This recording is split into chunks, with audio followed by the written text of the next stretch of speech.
नमस्कार दोस्तों, स्वागत है आप सभी का कौटिल्य सत्य एजुकेशन में। मैं हूं सत्येंद्र कुमार। दोस्तों ध्यान दीजिएगा, आज है 29 अक्टूबर 2020 और सबसे पहले सुबह सुबह के इस समय है, तो हम सबसे पहले आज का थॉट्स को समझते हैं कि आज का थॉट्स क्या है। तो आज का थॉट्स है, स्वामी विवेकानंद जी उस वाक्य को हमें बताते हैं, क्या कहते हैं उस वाक्य को हमें ध्यान से सुनना है और समझना है। ठीक है, वो कहते हैं कि अगर आपके दिल और दिमाग के बीच संघर्ष चल रहा हो, अगर आपके दिल और दिमाग के बीच संघर्ष चल रहा हो तो हमेशा अपने दिल की सुने। तो हमेशा क्या करें, अपने दिल की सुने। ठीक है, आप जब ध्यान दीजिएगा, इस वाक्य का अर्थ होगा कि जब आप दिल और दिमाग के बीच में संघर्ष, मेहनत की वो कड़ी चल रही हो, तो आप हमेशा क्या कीजिए, अपने दिल की सुनिए और उसी कार्य को कीजिए। ठीक है, उसी कार्य को कीजिए। यही स्वामी विवेकानंद जी बताना चाहते हैं। ठीक है, तो चलिए, तो ध्यान दीजिएगा दोस्तों, आप सभी को इस वीडियो में बताया जाएगा 28 अक्टूबर से लेकर 29 अक्टूबर के मोस्ट इंपॉर्टेंट करंट अफेयर्स के क्वेश्चंस।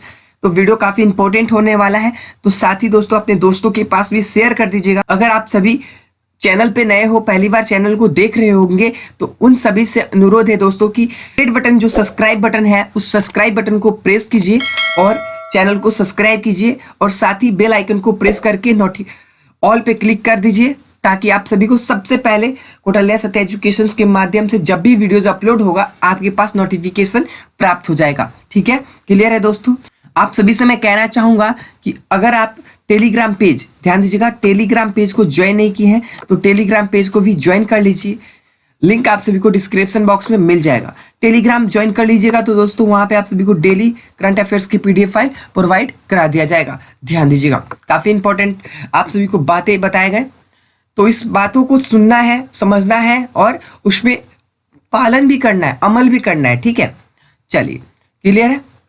तो आज का क्वेश्चन स्टार्ट करने से पहले दोस्तों आप सभी को बता दूं कि सभी क्वेश्चन के साथ आप सभी को मुख्य पॉइंट्स बताए जाएंगे, ताकि आप सभी को अच्छे से समझ में आ जाए। और टोटली क्वेश्चन में 15 बताऊंगा। आज कितना बताऊंगा, 15 क्वेश्चन बताऊंगा, और जो कि काफी इंपॉर्टेंट क्वेश्चंस है करंट अफेयर्स के। तो वीडियो को अंत तक जरूर देखिएगा।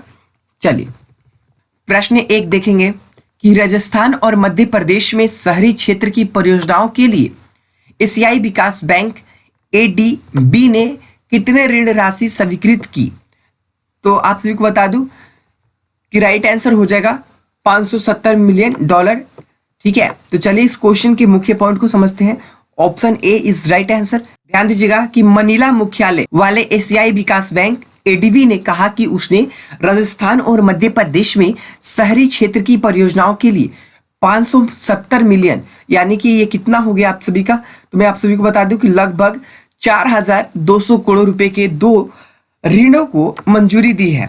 ठीक है, $300 मिलियन के ऋण को राजस्थान के माध्यमिक शहरों में समावेशी जल आपूर्ति और स्वच्छता, बुनियादी ढांचे और सेवाओं को वित्त करने के लिए अनुमोदित किया गया है। इसने मध्य प्रदेश में जलापूर्ति और एकीकृत तूफान जल और सीवेज प्रबंधन, ठीक है, सीवेज प्रबंधन बुनियादी ढांचे के निर्माण के लिए 270 मिलियन के ऋण को मंजूरी दे दी है। क्लियर है दोस्तों। यहाँ पे आप सभी को बता दूं कि राजस्थान को कितना दिया गया है, 300 मिलियन, और यहाँ पे आप सभी को कितना दिया गया है मध्य प्रदेश में, तो 270 मिलियन। ठीक है, क्लियर है। चलिए, तो इसी के साथ अगला प्रश्न देखेंगे, प्रश्न नंबर 2। देखिए, किसी भी प्रश्न से आपको कोई भी क्वेश्चन से कोई भी प्रॉब्लम हो तो आप हमें कमेंट बॉक्स में कमेंट जरूर कीजिएगा, क्योंकि कोई भी क्वेश्चन से आपको डाउट हो तो आपको कमेंट जरूर करना है दोस्तों। कल के अगर आप वीडियोस देखे होंगे तो मैंने आप सभी को एक बहुत ही बढ़िया लाइन बताया होगा कि अगर आप क्वेश्चन नहीं पूछते हो और अगर आप क्वेश्चन पूछते भी हो, अब सोचोगे कि मैं क्वेश्चन पूछता हूं तो मैं मूर्ख हूं, तो वो सोचना नहीं है। आप सभी को क्वेश्चन को पूछना है, तो ही आप सब आंसर को ले पाओगे। अगर आप नहीं पूछोगे तो क्वेश्चन का आपका डाउट क्लियर नहीं होगा, इसलिए आप लोग क्वेश्चन का डाउट जरूर पूछे। ठीक है, प्रश्न 2 देखते हैं कि केरल के निम्नलिखित में से किस जिले में देश में स्थापित होने वाले पहले चिकित्सा उपकरण पार्कों में से एक होगा। ठीक है, तो राइट आंसर हो जाएगा option C is right answer, Thiruvananthapuram. तो चलिए इस क्वेश्चन के मुख्य पॉइंट को समझते हैं। ध्यान दीजिएगा कि केरल जल्द ही देश के पहले मेडिकल डिवाइस पार्कों में से एक का निर्माण करेगा, जो अनुसंधान और विकास, R&D, समर्थन, परीक्षण और जैसे चिकित्सा उपकरणों के उद्योग के लिए सेवाओं की एक पूरी श्रृंखला प्रदान करने के लिए जोखिम वाले चिकित्सा उपकरण क्षेत्र पर ध्यान केंद्रित कर रहा है। ठीक है दोस्तों, अब यहाँ पे आपको ध्यान देना होगा कि मूल्यांकन मेगा स्पार्क तिरुवनंतपुरम जिले में थोनकल के लाइफ साइंस पार्क में स्थापित होने जा रहा है। ये कहाँ पे स्थापित होने जा रहा है तो आप सभी को ध्यान देना होगा। मेद पार्क तिरुवनंतपुरम जिले में है और ये थोनकल के लाइफ साइंस पार्क में स्थापित होने जा रहा है। क्लियर है दोस्तों, आगे बढ़े। प्रश्न 2 क्लियर है आप सभी का। चलिए प्रश्न 3 देखते हैं। ठीक है, कि भारत ने हाल ही में किस देश के साथ आभासी वार्ता की है? तो राइट आंसर हो जाएगा Sri Lanka. Option C is right answer, Sri Lanka. तो चलिए इस क्वेश्चन के मुख्य पॉइंट को भी हम समझते हैं कि प्रधानमंत्री नरेंद्र मोदी और श्रीलंका के पीएम महिंद्रा राजपक्षे के बीच आयोजित भारत और श्रीलंका आभासी द्विपक्षीय शिखर सम्मेलन। पीएम नरेंद्र मोदी ने आभासी शिखर सम्मेलन के लिए निमंत्रण स्वीकार करने के लिए पीएम महिंद्रा राजपक्षे को धन्यवाद दिया और श्रीलंकाई पीएम को श्रीलंकाई चुनाव में उनकी पार्टी की जीत के लिए पीएम मोदी ने बधाई दी। अब यहाँ ध्यान देना होगा कि यह पहली बार है जब कोविड-19 महामारी की वर्तमान स्थिति के बीच पीएम मोदी ने पड़ोस के साथ द्विपक्षीय बैठक की। ठीक है, दोनों नेताओं के विभिन्न द्विपक्षीय और क्षेत्रीय मुद्दों पर चर्चा की गई है, चर्चा उन्होंने की। चलिए इसी के साथ हम अगला प्रश्न देखते हैं। प्रश्न नंबर 4, कौन सा शहर दुनिया में पहला बनने जा रहा है जो शहर में चार्ज करने और सार्वजनिक परिवहन के लिए वायरलेस इलेक्ट्रिक सड़कों का निर्माण करेगा? तो राइट आंसर हो जाएगा दोस्तों, option B is right answer, Tel Aviv. तो चलिए इस क्वेश्चन के मुख्य पॉइंट को समझते हैं। इजराइल में तेल अविव शहर, ध्यान दीजिएगा, शहर में सार्वजनिक परिवहनों को चार्ज करने और बिजली प्रदान करने के लिए वायरलेस इलेक्ट्रिक सड़कों का निर्माण करने पर काम कर रहा है। ठीक है, काम कर रहा है। मौसम काफी ठंड है दोस्तों आज। चलिए प्रश्न 5 देखते हैं कि केंद्रीय मंत्री श्रीपाद येशो नाइक और डॉक्टर जितेंद्र सिंह ने संयुक्त रूप से औषधि पौधे के लिए पोस्ट हार्वेस्ट मैनेजमेंट सेंटर की नींव कहां रखी? ठीक है, तो राइट आंसर हो जाएगा ऑप्शन डी। ध्यान दीजिएगा, option D is right answer. ठीक है, जम्मू कश्मीर में रखी गई है। तो चलिए इस क्वेश्चन के मुख्य पॉइंट को हम समझते हैं कि केंद्रीय आयुष मंत्री श्रीपाद येशो नाइक और केंद्रीय राज्य मंत्री पीएमओ डॉक्टर जितेंद्र सिंह ने संयुक्त रूप से जम्मू कश्मीर के भरद्वाह में औषधि पौधों के लिए पोस्ट हार्वेस्ट मैनेजमेंट सेंटर की नींव रखी। ठीक है, ई नींव को रखी गई। चलिए इसी के साथ हम अगला प्रश्न देखते हैं। प्रश्न नंबर 6 काफी इंपॉर्टेंट प्रश्न है, ध्यान दीजिएगा कि medical council of India MCI के स्थान पर राष्ट्रीय चिकित्सा आयोग NMC के बाद चिकित्सा शिक्षा और पेशे के देश के शीर्ष नियामक के रूप में अस्तित्व में आया है, जो निम्नलिखित में से भंग कर दिया गया है। ठीक है, जो निम्नलिखित में से क्या कर दिया गया है? भंग कर दिया गया है। अब क्या भंग कर दिया गया है आप सभी को मैं बता दूं, इसका राइट आंसर हो जाएगा ऑप्शन बी, शासक मंडल। शासक मंडल को क्या कर दिया गया है? भंग कर दिया गया है। तो चलिए इस क्वेश्चन के मुख्य पॉइंट को हम समझते हैं। ध्यान दीजिएगा कि मेडिकल काउंसिलिंग ऑफ इंडिया, अब यहाँ पे मेडिकल काउंसिलिंग ऑफ इंडिया से आपको क्या तात्पर्य निकल रहा है कि MCI का ये क्या हो जाएगा? फुल फॉर्म हो जाएगा। MCI का क्या हो जाएगा? ये फुल फॉर्म हो जाएगा, medical counselling of India. M से मेडिकल, C से काउंसिलिंग, I से इंडिया। ठीक है, तो ये हो जाएगा टोटली आप सभी का MCI का full form medical counselling of India के स्थान पर राष्ट्रीय चिकित्सा आयोग NMC, ठीक है, NMC देश में चिकित्सा शिक्षा और पेशे के शीर्ष नियामक के रूप में अस्तित्व में आया है। ठीक है, नियामक के रूप में क्या हुआ है? अस्तित्व में आया है। NMC के अस्तित्व में आने के बाद बोर्ड ऑफ गवर्नर यानी कि BOG ने 26 सितंबर 2018 को अपने कार्यों को करने के लिए MCI को अपदस्थ कर दिया था। ठीक है, अपदस्थ कर दिया था, जिसे भंग कर दिया गया है। अब इसे क्या कर दिया गया है? भंग कर दिया गया है, माफ कीजिएगा, भंग कर दिया गया था। और लगभग 64 वर्षीय भारतीय चिकित्सा परिषद अधिनियम को समाप्त कर दिया गया था। ठीक है, समाप्त कर दिया गया। कितने वर्ष? 64 वर्षीय भारतीय चिकित्सा परिषद को क्या कर दिया गया? समाप्त कर दिया गया था। चलिए इसी के साथ हम अगला प्रश्न देखते हैं दोस्तों। प्रश्न 7 क्या कह रहा है, देखिए। 2020 विश्व पर्यावरण स्वास्थ्य दिवस के लिए विषय क्या था, थीम क्या था? ये काफी इंपॉर्टेंट प्रश्न है, ये क्वेश्चन पूछे जाते हैं। ठीक है, कि 2020 का पर्यावरण स्वास्थ्य दिवस के लिए विषय क्या था, थीम क्या था? ठीक है, इसी के तात्पर्य में दूसरा क्वेश्चन भी पूछ सकता है, 2020 मजदूर दिवस के विषय का थीम क्या था या विषय क्या था, तो आपको बताना होगा, तो ध्यान से समझिएगा। ठीक है, चलिए प्रश्न 7 को देखते हैं। 2020 पर्यावरण स्वास्थ्य दिवस के लिए विषय क्या है? तो राइट आंसर हो जाएगा दोस्तों option A. Option A is right answer. पर्यावरणीय स्वास्थ्य रोग महामारी की रोकथाम में एक प्रमुख सार्वजनिक स्वास्थ्य हस्तक्षेप। ठीक है, अब दोस्तों यहां से तो ये क्वेश्चन हो गया आपका पर्यावरण, विश्व पर्यावरण स्वास्थ्य दिवस के लिए इसका विषय पूछा था। अगर आप सभी से पूछते कि आपके आने वाले एग्जाम में कि 2020 का मजदूर दिवस के विषय क्या था या थीम क्या था, तो आपको आंसर देना होगा। इसलिए दोस्तों क्वेश्चन को बारीकी से देखना होगा, टिप को, वीडियो को। अगर आप स्किप करते तो आप सभी को ये क्वेश्चन के विषय में अच्छे से समझ में नहीं आता, आप डायरेक्ट 8 नंबर प्रश्न में पहुंच जाते। तो इसलिए मैं बोलता हूं कि वीडियो को हमेशा बारीकी से देखो और समझो, क्योंकि आप सभी को इतना अच्छे से बताया जा रहा है। तो इसका राइट आंसर हो जाएगा पर्यावरणीय स्वास्थ्य रोग महामारी की रोकथाम में एक प्रमुख सार्वजनिक स्वास्थ्य हस्तक्षेप। तो चलिए इस क्वेश्चन के मुख्य पॉइंट को समझते हैं। अब ध्यान देना होगा दोस्तों कि दुनिया भर में पर्यावरणीय स्वास्थ्य के महत्वपूर्ण कार्यों पर प्रकाश डालने के लिए हर साल 26 सितंबर को विश्व पर्यावरण स्वास्थ्य दिवस मनाया जाता है। अब यहाँ पे आप क्वेश्चन मेरे से कर सकते थे कि पर्यावरण स्वास्थ्य दिवस कब मनाया जाता है, तो 26 सितंबर को मनाया जाता है, तो मैंने आप सभी को बता दिया। बट क्वेश्चन क्या था कि विश्व 2020 के पर्यावरण स्वास्थ्य दिवस का विषय क्या था, तो ये हमें जानना है ना। तो 2020 विश्व पर्यावरण स्वास्थ्य दिवस के लिए थीम जो था पर्यावरण स्वास्थ्य रोग की रोकथाम में एक प्रमुख सार्वजनिक स्वास्थ्य हस्तक्षेप है। ठीक है, क्लियर दोस्तों। अगला प्रश्न देखें, प्रश्न नंबर 8। तो काफी इंपॉर्टेंट क्वेश्चन आप सभी को बताए जाते हैं दोस्तों डेली बेसिस पे।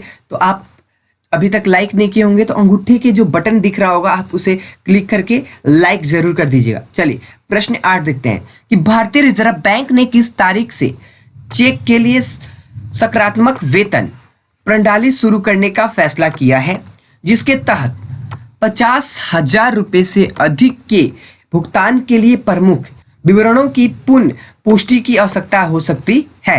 ठीक है, तो राइट आंसर हो जाएगा दोस्तों option C. Option C is right answer, 1 जनवरी 2021। तो चलिए इस क्वेश्चन के मुख्य पॉइंट को हम समझते हैं। अब ध्यान दीजिएगा कि बैंकिंग धोखाधड़ी की जांच करने के लिए भारतीय रिजर्व बैंक ने 1 जनवरी 2021 से चेक के लिए पॉजिटिव पे सिस्टम शुरू करने का फैसला किया है, जिसके तहत आप सभी को बता दूं कि 50,000 रुपए से अधिक के भुगतान के लिए प्रमुख विवरणों की पुनः पुष्टि की आवश्यकता हो सकती है। इस सुविधा का लाभ खाताधारक के विवेक पर होगा। ठीक है, इस सुविधा का लाभ क्या होगा? खाताधारक जो है, खाता जिसके नाम पे है, उनके विवेक पर होगा। हालांकि बैंक 5 लाख और उससे अधिक की राशि के चेक के मामले में इसे अनिवार्य बनाने पर विचार कर सकते हैं। ठीक है, अनिवार्य क्या कर सकते हैं? विचार कर सकते हैं। चलिए अगला प्रश्न देखते हैं, प्रश्न नंबर 9 कि IFFT orange sort of documentary film festival में फिल्म निर्माता श्री हरि धर्मन की आवृत्ति फैंस ने सर्वश्रेष्ठ फिल्म की ट्रॉफी जीती। यह किस भाषा में आधारित है? यह किस भाषा में आधारित है? तो राइट आंसर हो जाएगा दोस्तों option A. Option A is right answer, Malayalam. तो चलिए इस क्वेश्चन के मुख्य पॉइंट को हम समझते हैं। अब मैं आप सभी को बता दूं कि फिल्म निर्माता श्री हरि धर्मन की आवृत्ति फैंस ने FFT ऑरेंज शॉर्ट और डॉक्यूमेंट्री फिल्म फेस्टिवल के समापन समारोह में सर्वश्रेष्ठ फिल्म की ट्रॉफी जीती, जो ऑरेंज अकादमी और IFFT ने त्रिशूर केरल से संयुक्त रूप से आयोजित की है। यहाँ पे आप सभी को क्लियर हो जाएगा दोस्तों कि वो किस भाषा से थी, तो मलयालम भाषा से थी। चलिए अगला प्रश्न देखते हैं, प्रश्न नंबर 10। काफी इंपॉर्टेंट प्रश्न है। प्रश्न 10 कह रहा है कि राष्ट्र ने अंत्योदय दिवस किस तिथि को मनाया? राष्ट्र ने अंत्योदय दिवस किस तिथि को मनाया? तो राइट आंसर हो जाएगा option B. Option B is right answer. 25 सितंबर। 25 सितंबर को राष्ट्र ने अंत्योदय दिवस किस तिथि को मनाया? तो 25 सितंबर को मनाया। क्लियर है? चलिए इस क्वेश्चन के मुख्य पॉइंट को हम समझते हैं। अब बात करेंगे दोस्तों, आप सोच रहे होंगे कि 25 सितंबर के विषय में ये क्या बता रहे हैं, तो ये आप सभी का क्वेश्चंस काफ़ी इंपॉर्टेंट क्वेश्चंस था, इसलिए मैंने आप सभी को रिवीजन करा दिया। जैसे कि मैंने इससे पहले आप सभी को एक क्वेश्चन का रिवीजन कराया कि उस क्वेश्चन में पूछा गया था कि 2020 का, ठीक है, पर्यावरण दिवस का थीम क्या है, विषय क्या है, तो आप सभी को बताया गया। उसी प्रकार से ये क्वेश्चन भी काफ़ी इंपॉर्टेंट है कि भारत हर साल 25 सितंबर को अंत्योदय दिवस मनाता है। इस दिन को पंडित दीनदयाल उपाध्याय की जयंती के रूप में मनाया जाता है। मोदी सरकार द्वारा 25 सितंबर 2014 को दिन घोषित किया गया था। अंत्योदय का मतलब गरीब से गरीब व्यक्ति का उत्थान है, ठीक है, गरीब से गरीब व्यक्ति का क्या करना? उत्थान करना, ठीक है। चलिए तो क्लियर है दोस्तों। अगला प्रश्न देखते हैं, प्रश्न नंबर 10, प्रश्न नंबर 11। चलिए माफ कीजिएगा, प्रश्न नंबर 10 नहीं, प्रश्न नंबर 10 तो क्लियर करा दिया मैंने। प्रश्न नंबर 11 देखेंगे कि पिनका रॉकेट के बड़े पैमाने पर उत्पादन किस संगठन ने शुरू किया है? और राइट आंसर हो जाएगा दोस्तों option B. Option B is right answer, DRDO। तो चलिए इस क्वेश्चन के मुख्य पॉइंट को हम समझते हैं कि रक्षा अनुसंधान विकास संगठन यानी कि DRDO, defence research development organisation ने 26 सितंबर 2020 को पिनका रॉकेट का बड़ा पैमाने पर उत्पादन शुरू किया। पदाधिकरण होल्डिंग सील पार्टिकुलर AHSP, जो रक्षा वस्तुओं को एकत्रित करने और उनका विश्लेषण करने के लिए जिम्मेदार है, पिनका रॉकेट सिस्टम उत्पादन परियोजना को सौंप दिया है गुणवत्ता आश्वासन महानिदेशालय, ठीक है, गुणवत्ता आश्वासन महानिदेशालय। चलिए किसको सौंप दिया गया है? ये पूछ रहा है ना यहाँ पे, किसको सौंपा गया है? आश्वासन महानिदेशालय को सौंप दिया गया है। चलिए क्लियर है दोस्तों। अगला प्रश्न देख लेते हैं, प्रश्न नंबर 12। काफी इंपॉर्टेंट प्रश्न है। देखिए ये प्रश्न आप सभी का रिवीजन भी हो रहा है और क्वेश्चन को आप सभी को बताया भी जा रहा है, ठीक है। चलिए, अंतर्राष्ट्रीय पंचाट न्यायाधिकरण में किस कंपनी ने भारत के खिलाफ कर मुकदमा जीता? कर मुकदमा को क्या किया? जीता। तो राइट आंसर हो जाएगा option B. Option B is right answer, Vodafone. Vodafone. तो चलिए इस क्वेश्चन के मुख्य पॉइंट को हम समझते हैं। वोडाफोन ग्रुप ने भारत के खिलाफ अंतर्राष्ट्रीय पंचायत में कर मामले को जीत लिया है, जिसमें पूंजीगत लाभ कर और रोक कर सहित 20,000 करोड़ की पूर्वव्यापी कर मांग है। परमानेंट कोर्ट ऑफ अर्बिट्रेशंस ने फैसला सुनाया है कि आयकर विभाग का आचरण निष्पक्ष और न्यायसंगत उपचार का उल्लंघन है, ठीक है, निष्पक्ष और न्यायसंगत उपचार का क्या है? उल्लंघन है। चलिए अगला प्रश्न देखेंगे, प्रश्न नंबर 13। काफी ज्यादा टाइम ले लिया मैंने इस वीडियो में दोस्तों आप सभी का, तो देखिए कभी कभी टाइम लेना पड़ता है, आप सभी के लिए है ये सब प्रश्न। भारतीय और जापानी नौसेनाओं ने अपने 3 दिवसीय समुद्री सैन्य अभ्यास को जिमेक्स कहा था। क्या कहा था? जिमेक्स कहा था। चलिए तो राइट आंसर हो जाएगा दोस्तों, ध्यान दीजिएगा, अरब सागर। Option C is right answer, अरब सागर। तो चलिए इस क्वेश्चन के मुख्य पॉइंट को हम समझते हैं कि भारतीय और जापानी नौसेनाओं ने उत्तरी अरब सागर में 3 दिवसीय समुद्री सैन्य अभ्यास शुरू किया। यह जापान मेरीटाइम द्विपक्षीय अभ्यास जिमेक्स का 4था संस्करण है, ठीक है। चलिए इसी के साथ हम अगला प्रश्न देखते हैं, प्रश्न नंबर 14। काफी इंपॉर्टेंट प्रश्न है कि उत्तर प्रदेश का पहला गिद्ध संरक्षण और प्रजनन केंद्र कहाँ स्थापित किया जाएगा? तो राइट आंसर हो जाएगा दोस्तों option D. Option D is right answer, Gorakhpur में स्थापित किया जाएगा। तो चलिए इस क्वेश्चन के मुख्य पॉइंट को समझते हैं। उत्तर प्रदेश का पहला गिद्ध संरक्षण और प्रजनन केंद्र गोरखपुर वन प्रभाग के परेंदा रेंज के भरी बसी गांव में स्थापित किया गया है। यह गिद्ध प्रजनन और संरक्षण केंद्र भारत में पहला होगा जो राज्य गिद्ध को समर्पित होगा। और दोस्तों उत्तर प्रदेश में पहला गिद्ध संरक्षण और प्रजनन केंद्र भी होगा। ठीक है, चलिए अगला प्रश्न देखते हैं। आज का अंतिम प्रश्न, प्रश्न 15 क्या कह रहा है कि शेखर वसु का निधन वह किस पुरस्कार से रिसीवर थे। ठीक है, तो राइट आंसर हो जाएगा दोस्तों, ध्यान दीजिएगा, पद्मश्री। किससे थे? पद्मश्री पुरस्कार से रिसीवर थे। चलिए इस क्वेश्चन के मुख्य पॉइंट को हम समझते हैं। अनुभवी परमाणु वैज्ञानिक और परमाणु ऊर्जा आयोग AEC के पूर्व अध्यक्ष शेखर वसु का कोविड-19 के कारण निधन हो गया है। उन्होंने भारत सरकार के सचिव परमाणु ऊर्जा विभाग DAE और भाभा परमाणु अनुसंधान केंद्र BARC के निर्देश के रूप में कार्य किया। उनका जन्म कब हुआ? तो 20 सितंबर 1952 को मुजफ्फरपुर बिहार में हुआ था। कब हुआ था? मुजफ्फरपुर के बिहार में हुआ था, 20 सितंबर 1952 को हुआ था। ठीक है दोस्तों, अब वो हमारे बीच में नहीं रहे। तो चलिए इसी के साथ ये प्रश्न लास्ट था, आज का अंतिम प्रश्न था। तो ध्यान दीजिएगा दोस्तों, कौटिल्य सत्य एजुकेशन के माध्यम से आप सभी को 29 अक्टूबर 2020 के मोस्ट इंपॉर्टेंट करंट अफेयर्स के क्वेश्चंस बताए गए, साथ ही 2-3 प्रश्न का रिवीजन भी कराए गए पिछले प्रश्न का। तो कैसा लगा आप सभी को ये वीडियो, आप हमें कमेंट बॉक्स में कमेंट करके जरूर बताइएगा। साथ ही दोस्तों ध्यान दीजिएगा, किसी भी क्वेश्चन से आपको डाउट हो तो आप हमें कमेंट करके जरूर पूछें, और साथ ही किसी भी वीडियो के प्रति आपका कोई सुझाव देना हो तो आप हमें कमेंट बॉक्स में जरूर दें।